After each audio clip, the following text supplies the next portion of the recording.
Good morning, everybody. So today we are going to continue our chapter judiciary. In our last class, we have discussed about the types of jurisdictions. There are 5 types of jurisdictions. We have talked about under Supreme Court. That is original jurisdiction, writ jurisdictions, appellate jurisdiction, and advisory jurisdiction. So today we are going to discuss about our next topic, that is judicial activism. Judicial activism. First of all, what is the meaning of judicial activism? If I say in the simple language, judicial activism आपका क्या है? Judicial activism जब judiciary freely work करने लग जाती है और legislative और एग्जीक्यूटिव के जो वर्क है, ठीक है, उसको टुक ओवर करके अपना पार्ट बहुत इंडिपेंडेंटली और सुपीरियरली निभाती है, तो उसको हम जुडिशियल एक्टिविज्म बोलते हैं। ठीक है, बहुत एक्टिवली जब अपना प्रोएक्टिवली जब जुडिशियरी सिस्टम है जो जब वो वर्क करने लग जाती है, that is known as judicial activism.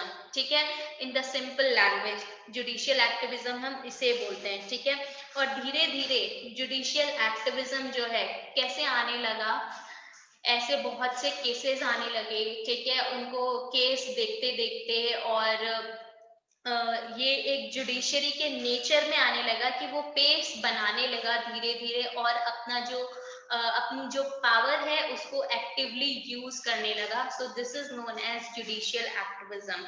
तो अभी हम जुडिशियल एक्टिविज्म आपका काफी थोड़ा सा बड़ा टॉपिक है, अभी हम इसको देखते हैं। Judicial activism and public interest litigation, it is litigation बेटा, सॉरी थोड़ा सा एडिटिंग में प्रॉब्लम है यहाँ पे। Public interest litigation, you all have heard about the term public interest activism, sorry litigation और पीआईएल। ठीक है, सबने सुना होगा।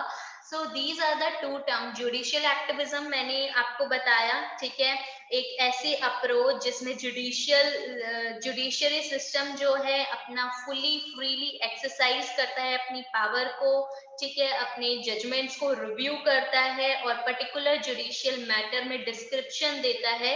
ठीक है, और जितने भी लेजिस्लेटिव और एग्जीक्यूटिव के जो वर्क है, एक्शंस हैं, उनको डिसाइड करता है कि वो कॉन्स्टिट्यूशनली इट इज राइट और wrong. So this is known as judicial activism. और पीआईएल जब पब्लिक इंटरेस्ट के लिए जब कोई सोशली हम कोई स्टेप लेते हैं, ठीक है, तो दैट इज नोन एज एक लीगल प्रोसेस के थ्रू पब्लिक इंटरेस्ट के लिए जब हम कोई स्टेप लेते हैं, that is known as PIL. ठीक है, आप सबने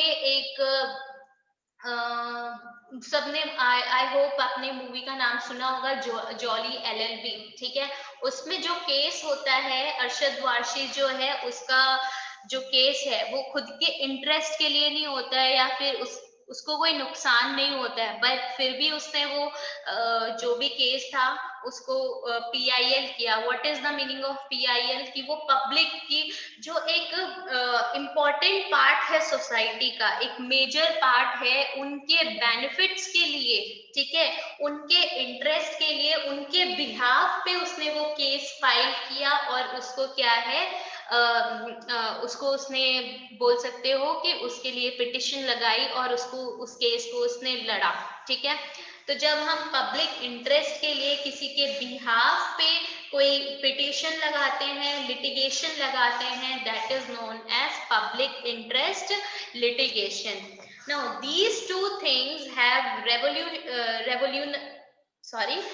revolutionized the functioning of judiciary and made it more people friendly. These two terms, judicial activism and public interest litigation, जब से ये टर्म्स आई हैं, जब से जुडिशियरी सिस्टम जो है एक्टिवली प्रोएक्टिवली वर्क करने लगा है, हमारी लाइफ को उसने, हमारी लाइफ को, कॉमन पीपल की लाइफ को मतलब बोलते हैं ना, टच करने लगा। ठीक है, कि अब कॉमन पीपल भी मानता है ओके हमारे लिए भी कोई है, हम अच्छे से अब हमें भी डिसीजंस, हमें भी जो है जस्टिस मिल सकता है।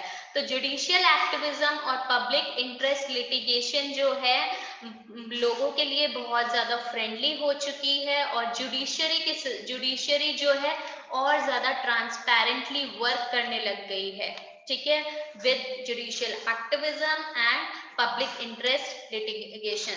सो this is the little overview about the judicial activism, ठीक है।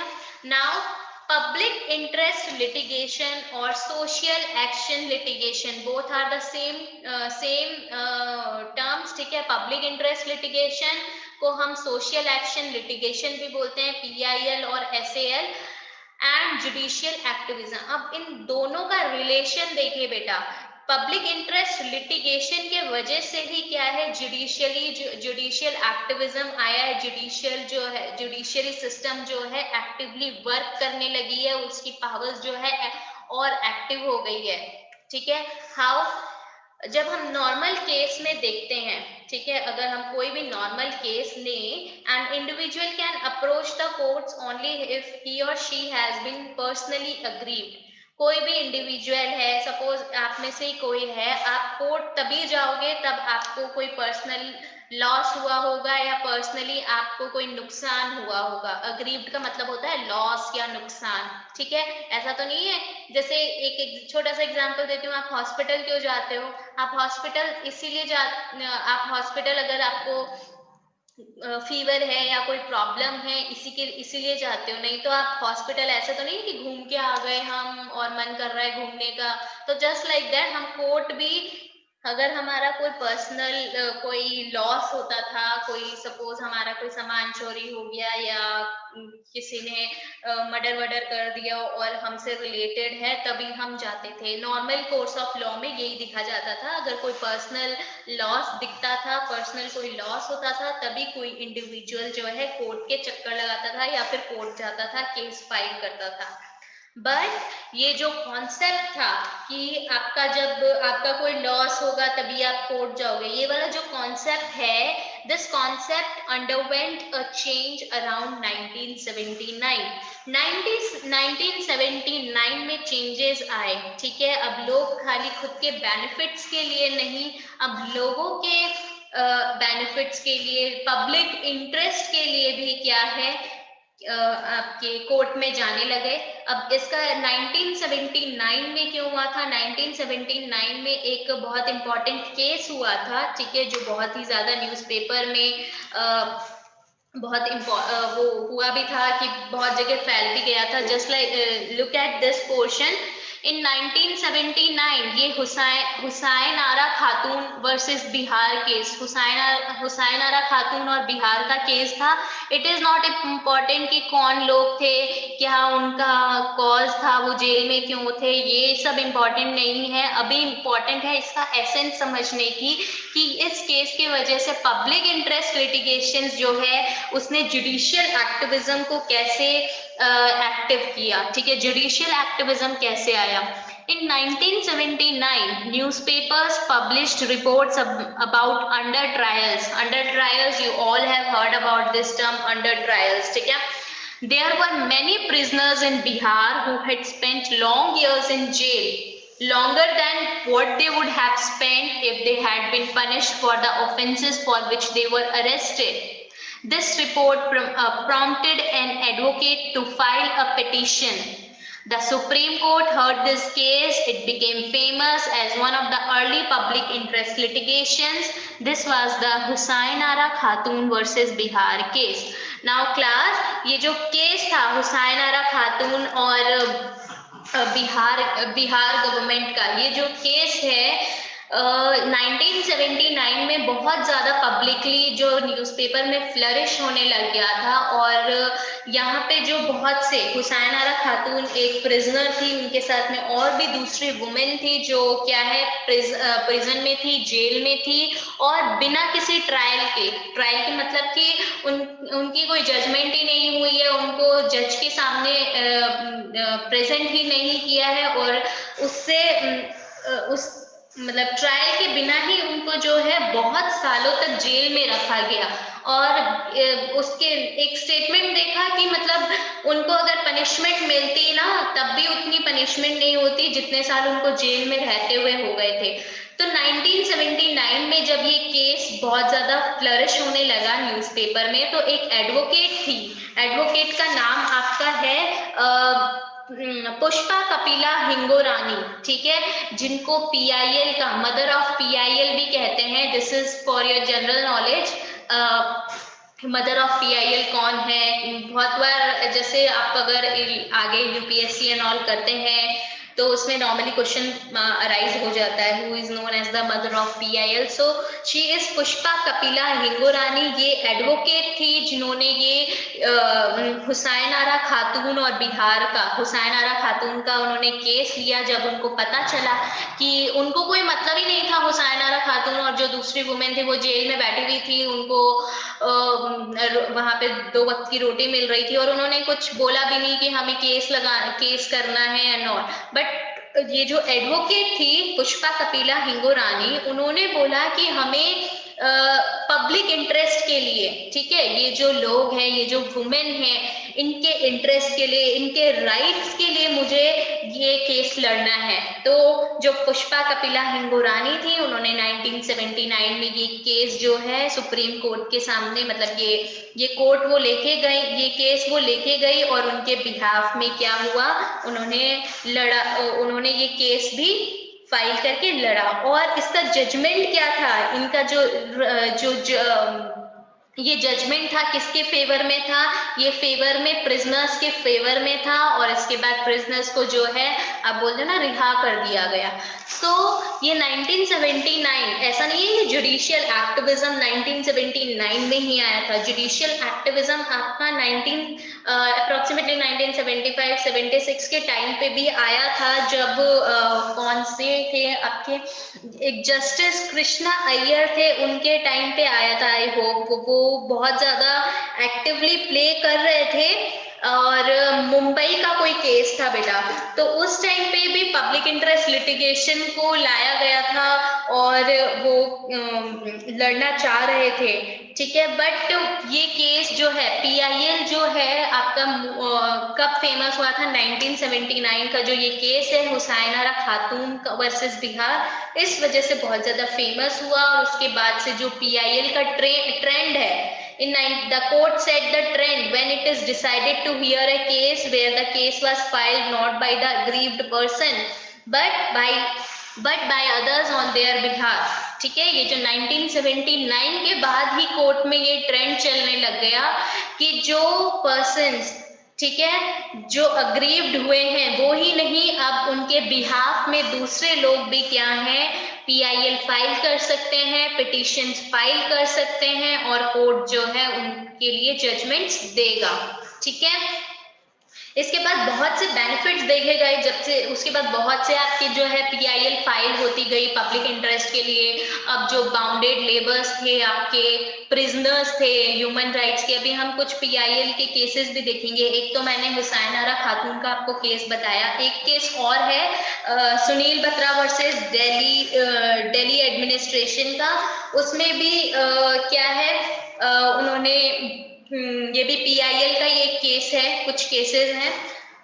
इससे क्या एडवांटेजेस मिले कि बहुत से जो लोग हैं, ठीक है, जो लड़ नहीं सकते थे, जिनके फंडामेंटल राइट्स वायलेट हो रहे थे, जो बॉन्डेड लेबर्स थे, उनको एक्सप्लॉयटेशन से बचाया गया। बहुत से ऐसे लोग थे जो उनके बिहाफ में क्या है केसेस को फाइल करने लगे ऑन देयर इंटरेस्ट। इससे एक बहुत बड़ा एडवांटेज क्या हुआ पीआईएल की वजह से, this opened the gates for large number of cases where public spirited citizens, who are the public spirited citizens like NGO वगैरह, environmental बोलते हैं ना, अलग अलग एनजीओज हैं, कुछ वुमेन के लिए, कुछ ह्यूमन राइट्स के लिए, कुछ एनवायरनमेंट के लिए, तो लड़ते हैं या फिर बहुत ज्यादा कंसर्न होते हैं। They are known as public spirited citizens and voluntary organisation sought judicial intervention for protection of existing rights, betterment of life condition of the poor, protection of the environment and many other issues in the interest of the public.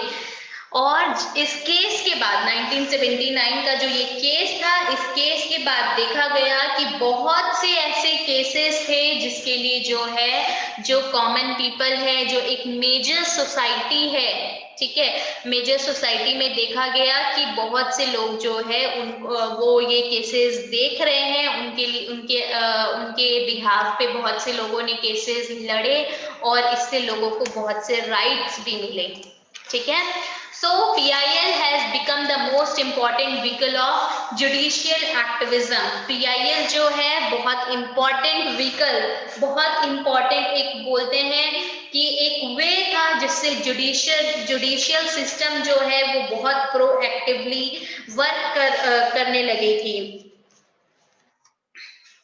और over the period of time the judiciary give good interpretations, ठीक है, public interest के लिए, जनता की भलाई के लिए जो है जुडिशरी ने बहुत से इंटरप्रिटेशंस भी जो है बहुत अच्छे इंटरप्रिटेशंस देने लगे जैसे जैसे उसके सामने केसेस आने लगे।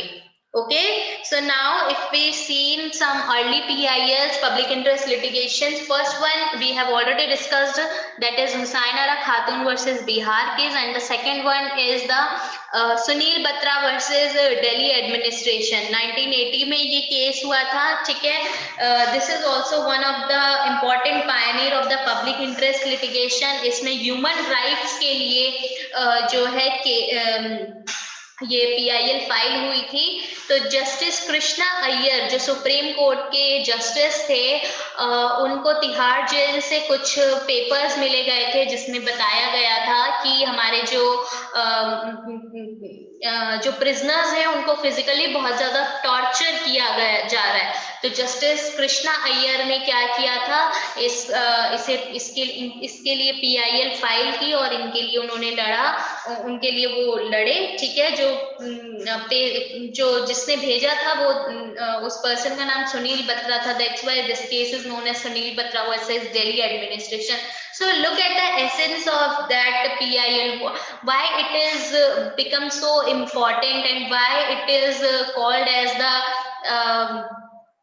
important vehicle of judiciary system or judicial activism, because of these PILs, because of public interest litigations, or you can say social action litigations, judiciary can actively work on the common people lives for their issues and बहुत से लोग, आप सबको पता है, आप movies के through भी देखते हो या नॉर्मली भी देखते हो कि कॉमनली जो है लोग जो है, जो पुअर पीपल है, वो कोर्ट्स वगैरह में जाना अवॉइड करते हैं बिकॉज उनके पास टाइम नहीं है, बहुत ज्यादा हैवी एक्सपेंस भी है, तो इस वजह से वो अवॉइड करते हैं। सो PILs के थ्रू जो है ह्यूमन राइट्स हो गए, आपके इन्वायरमेंटल प्रोटेक्शन हो गया, बहुत से जो मेजर सोसाइटी है, बॉन्डेड लेबर्स हैं, प्रिजनर्स हैं, इन सबके जो राइट्स हैं वो फुलफिल होने लगे through PIL। That's why PIL is an important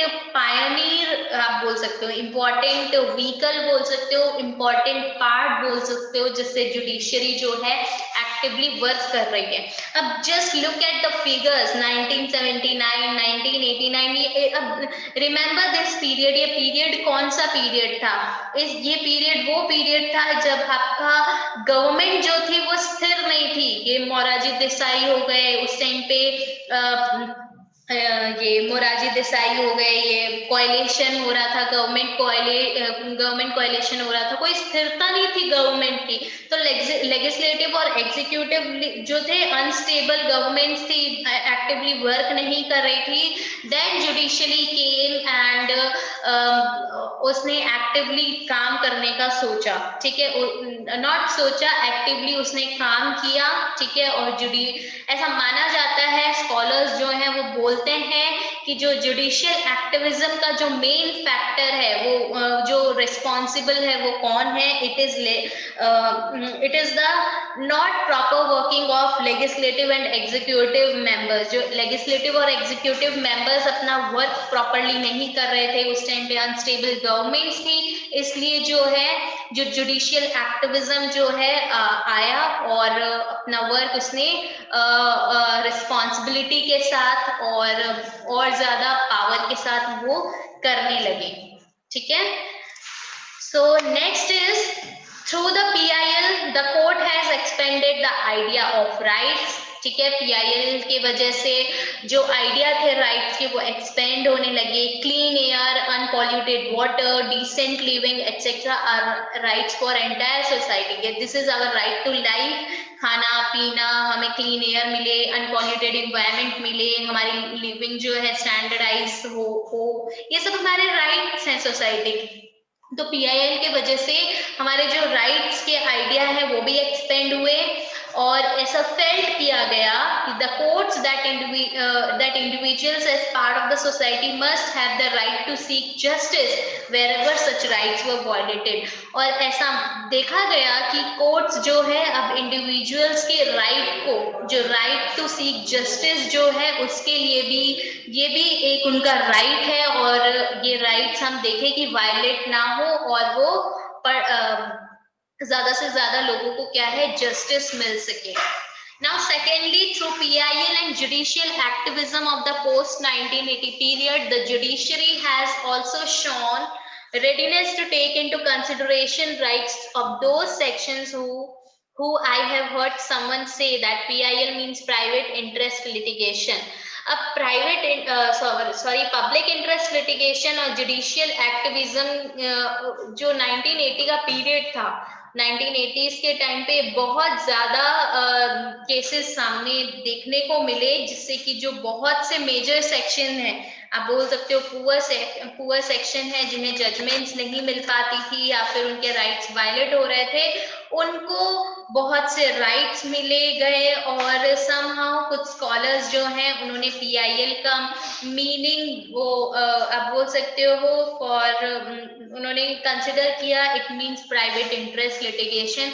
and why would that be so, ऐसा क्यों होने लगा? Because judiciary cannot easily approach the courts. For this purpose, the judiciary allowed public spirited citizens, social organizations and lawyers to file petitions on behalf of the needy and the deprived. अब judiciary से courts के पास easily जो lawyers वगैरह हैं, जो justice वगैरह हैं, easily approach नहीं कर सकती थी हर एक मैटर में। इसलिए जुडिशरी ने क्या है एक फ्लेक्सिबल बनाया, जो माहौल था उसको फ्लेक्सिबल बनाया और उन्होंने जो पब्लिक स्पिरिटेड सिटीजन्स थे, सोशल ऑर्गेनाइजेशंस, NGOs, लॉयर्स, उनको अलाउ किया कि आप पिटिशन फाइल कर सकते हो जो किसके बिहाफ पे, जो नीडी है, जिन्हें जरूरत है, उनके बिहाफ पे, ठीक है। Now next is there is a statement from the Justice Bhagwati Praful Chandra Natwarlal Bhagwati. Once he was the 17th Chief Justice of India also.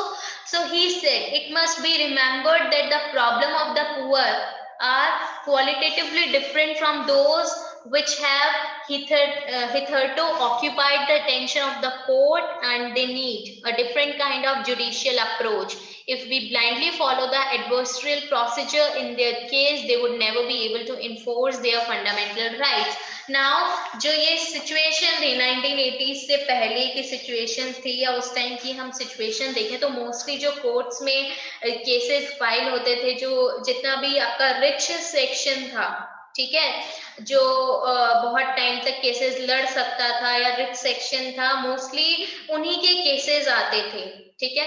तो जस्टिस भगवती ने कहा कि अगर हम उनके नजरिए से, अगर उनके ही अप्रोच से, जुडिशियल अप्रोच से, या फिर ये जो आपका मेजर रिच पॉपुलेशन है उनकी अप्रोच से देखें, उनके केसेस के अकॉर्डिंग अगर हम देखें, तो हम नीडी पर्सन्स की जो जजमेंट्स हैं उनको अप्रोप्रिएटली नहीं दे पाएंगे, उनके फंडामेंटल राइट्स को इन्फोर्स नहीं कर पाएंगे।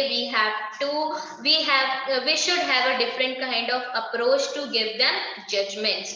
So class, this is all about today. Thank you for joining the class.